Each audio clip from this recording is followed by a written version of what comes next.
Hello, good morning. Thanks so much for joining me today. It is a beautiful day here in Boulder, so I'm really excited about today. I'm also testing out this new iPhone that I've gotten, so we'll see if this video capability works out. Hopefully you can hear me and see me well. Let me know if that's not the case or if that is the case.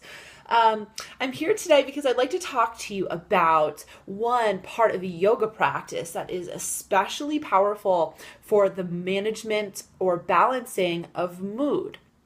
And it's also one of maybe what appears to be the weirdest and most strange and possibly religious-y parts of yoga practice. And we're talking here about chanting, the use of sound or nada yoga.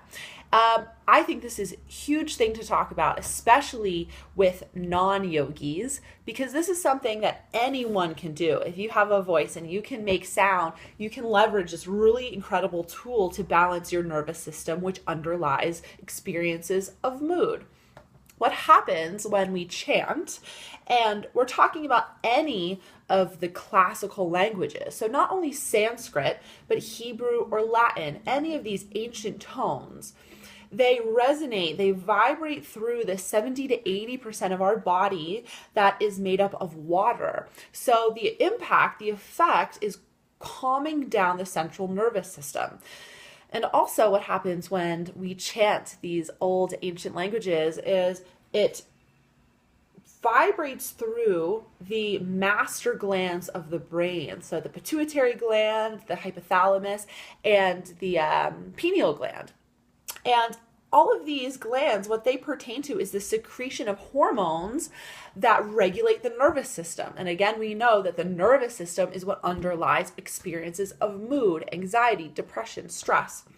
So when we vibrate through these glands, it kind of resets, recalibrates, and gets the secretion of these hormones back in line. So really impacting our experiences of mood via the chemicals that impact them, that make them up. How cool is that?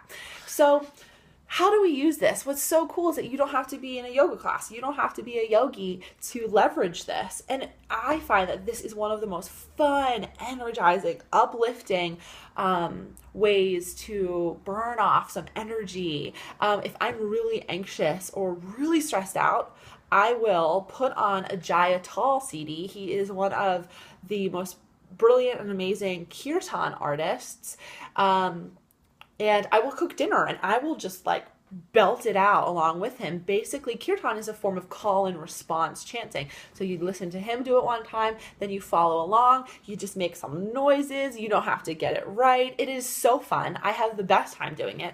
I'll do it in my car, at home for a couple minutes, and at the end I find that my mind is so calm and I've burnt off all of this extra anxious energy that was kind of just cluttering, kind of clogging me up. So that's one way to do it. And what I'll do is I'll post on my blog some links to really great kirtan artists, and you can check them out. The other thing to do is that I will post some guidelines, more specific guidelines about which tones or which kinds of sounds that you should utilize for specific mood experiences. So there are calming, cooling tones that are really great for the relief of anxiety. And these are vowel sounds. So like, for example, oh, something like that. Calming, cooling vowel sounds will really help to bring down the anxiety level. And then on the flip side of that, sharper sounds, kind of rum, vum, things like this, really sharp sounds are really great for more uplifting, energizing. So if you're fatigued, if you are just tired, feeling depressed, lethargic, pairing these sharper kind of consonants with that kind of mood will help you to alleviate that. And the other thing, the even more powerful effect, is to pair one of these sounds with a somatic expression. What the heck does that mean? What do I mean by that? Okay, so for if you're anxious, pair your cooling tone, your vowel sound, with a forward fold, Paschimottanasana. So in Paschimottanasana, and this is something you can use if you're in your office and you're stressed out.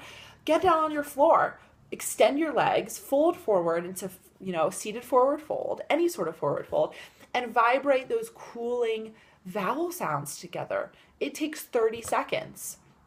And similarly, pairing your sharper, more consonants, rum, vum, sorts of sounds with back bends, so chest openers, any sort of, cobra pose, full wheel, and pair those things together. It doesn't have to be in the context of a whole yoga practice. It can be on the spot in a moment when you're like, I'm feeling really lethargic, I've got to pick it up.